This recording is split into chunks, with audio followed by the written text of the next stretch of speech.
Hello there, Virgos. Welcome to your weekly tarot reading. So, in terms of your love life, I get a very strong singles vibe for this week, okay? The first thing out of the deck here, we have the Hermit, and this is your energy where you are looking at somebody. You're possibly communicating with them from a distance, so there is like a geographical distance between you and the other person. You're wondering what they're up to, possibly, texting, messaging each other really, really late into the night, trying to figure out their intentions, trying to figure out if they are seeing other people or if they are texting you or interested in you exclusively. But either way, there is somebody that you're prying on. There's somebody that you're looking into. There's somebody that you've got your little lantern on this person, and you're trying to kind of like admire them from afar or trying to gauge their intention. So I feel like many of you might be single. The person that you're dealing with, I feel like a very strong water sign vibe. So I have here a Pisces, a Cancer, or a Scorpio. And I feel like this is a person with a lot of options on their table. So they have like a lot of suitors. They might be very, attraction is only skin deep, right? But I feel like this is somebody who's quite popular. They have a lot of suitors. Their energy is really, really receptive. So that means they have trouble saying no. If they don't like somebody, they're still going to be very polite and, and be nice and cordial. And so people might mistakenly think that that person is interested in them, and so they keep coming on to them. And so you're dealing with someone who's a little bit boundaryless, and they don't know how to set up firm boundaries. They don't know how to say no. They have trouble saying no, and they're overall a really, everyone will say, oh, that's a really nice guy, or that's a really nice girl. So because of that, they're very popular. They exude a lot of, I'm hearing like compassion and friendliness, and just someone who's really, really likable. People like to be in their company. They're easy to talk to. They're not very judgmental. And I feel because of that, they might be a Cancer. You might be drawn to a Cancer. You might be interested in a Cancer. Also Pisces. Scorpios are a little bit more like, if I don't like you, I'm going to let you know. So I feel like, it's somebody that might be Piscean, Cancerian in nature. I also have as well an earth sign, and this is it's the devil. So this is the Capricorn card, okay? Either way, you have somebody who's quite popular that you really, really like. And I feel like the attraction is so intense between you and this person. The attraction is so strong. The two of you work great together. You might have different ideas about, how you approach life, your philosophies, your ideologies. You might have a totally different way in which you do things. So with you guys, you're very systematic, okay? And it comes down to the courtship. You have to really get to know somebody before you even make up your mind whether or not they are dating material. So you can go on, like 1, 2, 3, 4, 5 dates with somebody and still not be falling in love with them, because you still need to find out more information before you can, ask them, you want to be my boyfriend, you want to be my girlfriend. So I feel like for many of you, you're really attracted to somebody. You're still trying to figure them out. You're still not at a point where you are 100% committed to them. And what you're seeing is that you feel they're a little bit flirtatious, which is a big no-no in your book. You feel like they have trouble saying no to people, turning people down, which is also another red flag. You might also see a lot of pictures they're posting online on social media. They might have a lot of people flirting with them on social media, online. And this is the energy of the person you're dealing with here, the Seven of Cups. Someone who's very, very distracted with a lot of things going on in their lives. They have a lot of people that they're constantly surrounded by. They have a lot of suitors, a lot of options, a lot of choices. And this is a card about somebody who has attention problems. Unable to concentrate, unwilling to commit, unable to get things done. So they're scattered and pulled in many, many, many directions. And they might be, altogether like very distracted. They have a lot of noise constantly around them. They have a lot of things going on in their lives. They might be a mother or a father. They have like children that they need to tend to. So their lives is like very other oriented, whereas your life is very calm and it's very like it's very contained. You don't give your energy away to people that are drama. You don't let other people's energies affect you. You have a very systematic way in which you do your things, in which you love, in which you give your time, in which you give your commitment. And so you're better off on a one-on-one, level. When you're meeting somebody, you want to spend that one-on-one time. And the other person just has a gazillion things going on, and it's never just one-on-one. And so I feel like there are a lot of things that you're considering about this person. And the attraction is definitely there, and they are a really good person. And that's why you overlook a lot of these red flags. Or you might feel like, they're such a good person that these red flags are not really red flags as long as innately they are a good person. And I feel like they are a really good person. We have here the Nine of Cups, and this is the energy of the other person as well, where they're very sweet, they're very likable, but there are innate issues that keep getting in the way between you and the other person. Like, I feel like you're dealing with somebody who's really, really popular, and you're trying to get an in. Like, it's almost like, and you guys are not flamboyant like the Leos or the Sagittarius or the Aries. You don't just charge right in and, sweep away your, sweep them off their feet and, take them on your horse and ride into the sunset. So you're not one of those types that, go after the other person. You need a certain level of like reassurance. You need them to coax you along the way to let you know that they're interested. But because they have so many people at their side, it's really hard for you to find a way in. It's really hard for you to talk to them. I feel like you're also dealing with somebody that is multitasking, doing a lot of things, having a lot of projects, having a very robust social life or a very robust professional life. And they might be friendly, but emotionally unavailable as well. And so you're starting to realize this. But I feel like the attraction is still really, really, really strong between the two people here with the Devil, where, it's a really strong magnetic attraction. And it feels almost like you're fearing this. You're fearing that you're just going to be one of the other person that's in their life, one of their suitors, one of their groupies. You want to be the one to dominate. You want to be the one, the apple of their eye. You want to be exclusive. But I feel like with this person, there might be a big, big challenge getting the relationship off the ground.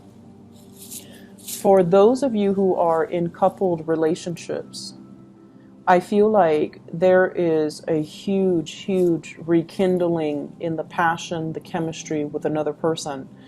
And you guys might have been, working at cross purposes with each other. You guys might have had a lot of disagreements. There might have been a lot of problems and issues moving the relationship in the direction that you'd hope for, because where you are at professionally, emotionally, might not be in accordance with where they're at professionally and emotionally. So both people definitely want the same things. They want to move forward.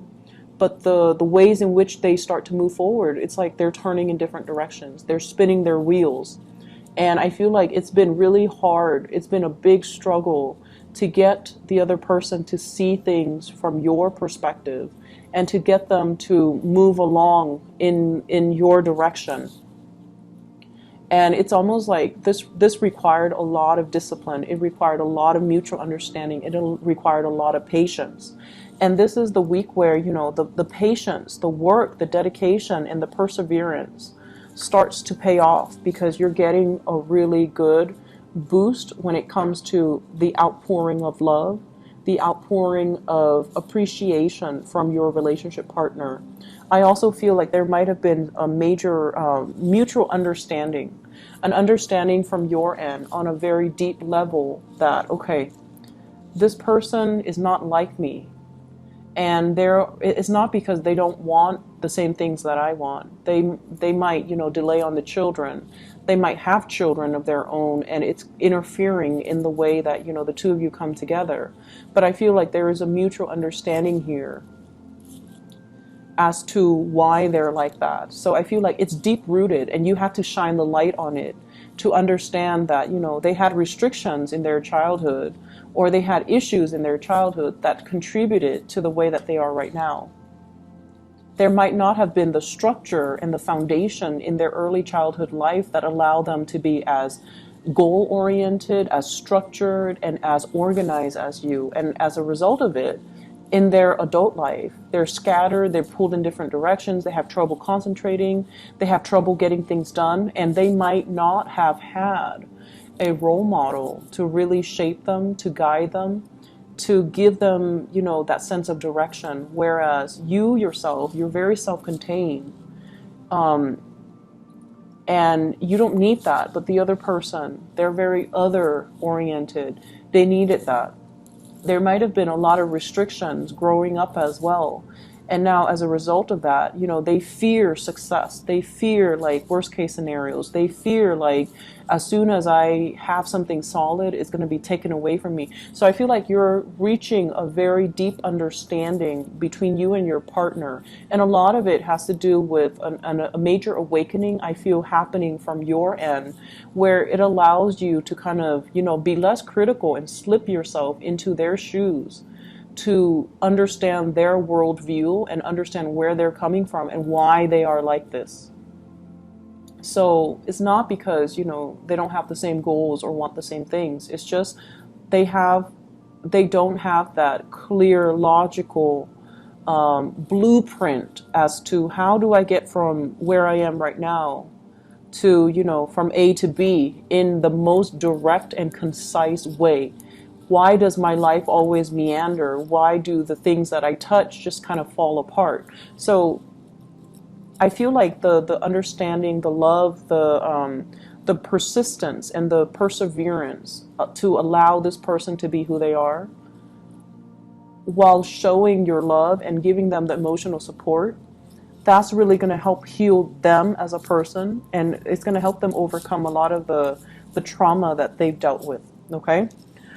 So for those who are single, I see a big water sign, Pisces, Cancer, Scorpio. I feel like, by the end of the week, you're going to have some type of a consensus, some type of an offer. You might be making your offer, or they're going to be they're going to give you that little nudge. They're going to be like, I'm interested. Like, I feel like a touch, a compliment, a witty remark or something. And then they kind of shyly smile, and that's going to be your sign. That's going to be your sign that they're interested, and you need to, make a move and go forward with them, okay? So that clarity is going to be coming in, and I feel like towards the end of the week. For those dealing with a Capricorn in particular, or another Virgo, if you're dealing with a Virgo, they're really interested in you. And I don't know, two Virgos together, it might be amazing, or it might be, very, very prickly. So just depending on where you're at. But I think that should be interesting. And then Virgo and Capricorns, the Capricorn person is still kind of directionless. Doesn't mean it can't work, but they're still very scattered, very directionless. But I feel like there's very strong chemistry. Whoever you're dealing with, the chemistry is really, really strong. And I feel like, whoever you're dealing with, they seem to be a very right-hearted, like bright. I think the word is bright, that I'm hearing bright, very smart, possibly, or very like, their heart is in the right place. Like they're a really good person. And I feel like you sense that, so you're able to overlook everything else, okay? Other areas of your life, I wish I could just say, you're headed in the right direction. Everything's going to be all peaches and gravy, and you're in the right place. You're Professionally, you're headed into some type of a major breakthrough when it comes to your career, when it comes to your destiny. So we have the Fool and the Wheel of Fortune. The Fool is taking a brand new path, figuring out what is not making us happy, and then embarking on a new journey, like taking a risk or even embarking on a new journey. For some of you, this is kind of like looking down, and I see this like you guys are very detail oriented, and you don't forget to dot your I's and cross your T's. And a lot of the times in a work environment too, you perform your role. You perform the function that you're hired on to do to the best of your capabilities. But I feel like sometimes you might miss the big picture. You might start to feel in a way where you're just like a cog in the machine. Anybody can replace you. If you leave, somebody else can replace you. So in that way, it can feel like the work that you're doing is very mundane, is not super exciting, is not super life-changing, nor is it inspiring. So I feel that element coming into the picture. And I also feel like you've been looking for other options. You've been looking, scoping, and kind of scanning the horizon to see like, okay, if this is where I am. And some of you might be quite successful because I don't see financial lack. You have here 7 Pentacles, and I feel like some of you are making possibly, $7,000 a month, $70,000 a year, which is a substantial amount of money, right? So I feel like you're at a point where, security issues are not like so dire that you're staying in a job that you hate. I feel like for a majority of you. But then I'm also feeling with the 7 of Cups and the 2 sevens, it's a very spiritual energy. So you have some kind of a spiritual message coming through here. This is a card about, distraction, first of all. Having a lot of options. It's like your mind is so much like a computer where if there is one problem, there has to be one solution. And then you're in an environment where it's like there are so many possibilities, there are so many solutions, which is the best, and you fear making the wrong choice. So I feel like you're in an environment where it's very different from what you're used to, and it's almost like you fear doing the wrong things, you fear making mistakes, and you fear almost like it's too open-ended. There are too many possibilities. How do I absolutely know that I'm taking the best course of action? And so the bottom line here is that you've been looking around, you've been scanning the horizon, and you're just like, if I'm not completely happy here, what other options available for me? What's my next step? If I don't want a demotion, if I want to, stay within the same work environment, how do I advance? And I feel like you have a lot of skills under your belt. It's just a matter of looking to see what else is available for you. And I feel like something is going to be coming in with this Ace of Cups. Whatever has been kind of like out there in the ethers and you're kind of looking at it, it's going to solidify itself and it's going to show itself. And I feel like it's going to provide you with a new opportunity. So you're headed towards something that is going to be very expansive. For many of you, a job that allows you to travel, that allows you to, not only look at the pictures of all these exotic places and location, but to actually implement them and be able to allow you to travel to all these places that you've dreamed about. And you've been wondering for a long time, when is my big break going to come? And I feel like this is the week where these dreams are starting to kind of manifest and take place and kind of form roots. And you're going to find a way to possibly make it a reality, okay? It's not like the offer is on the table, but it feels to me like you have a better sense of direction as to what you need to do and what organization, what company, what position, what job you need to aim for so that you are completely happy. I'm seeing here, it's funny how they're kind of reading it backwards, but what I do feel is in the current environment, you might be offered something like, hey, like a retainer, you know, if you stay around, we're going to give you this big job in like 6 months down the line. And you're like, no, thank you. I think I'm going to do something a little bit more sure and a little bit more secure. So some of you might be turning down work offers as well, or you might be turning down as well love offers where somebody is not very sure, it is a little bit too wishy-washy. You're just like, I want something a little bit more sure, so I'm going to say no to it. I'm going to go for something that's a little bit more stable and a little bit more solid. But either way, you're headed in the right direction. So I feel like your guides want you to know, waiting, this period of constantly waiting, you don't need to wait anymore. Because if you're waiting on people in particular to make up their mind, they're inundated with so many options. And I feel like if you're not option number one, then you don't want it. Okay, so you're taking on more of that Leo Aries trait. If I'm not, that top slot, if I'm not the one, if I'm not your first choice, then I don't want it. And a lot of it has to do with the fact that you know what you want, and you always know what your first choice is because you're very picky. You're very particular about what you like and what you don't like. And so if you find yourself as like the second or the third choice of somebody else, an organization, a love interest, you're just like, no, thank you, I don't want it. And then you're going to move on and find something that is more in alignment with you. So I hope the reading has been helpful for you, Virgos, and I wish you the best. Okay, I'll be back next week. Take care.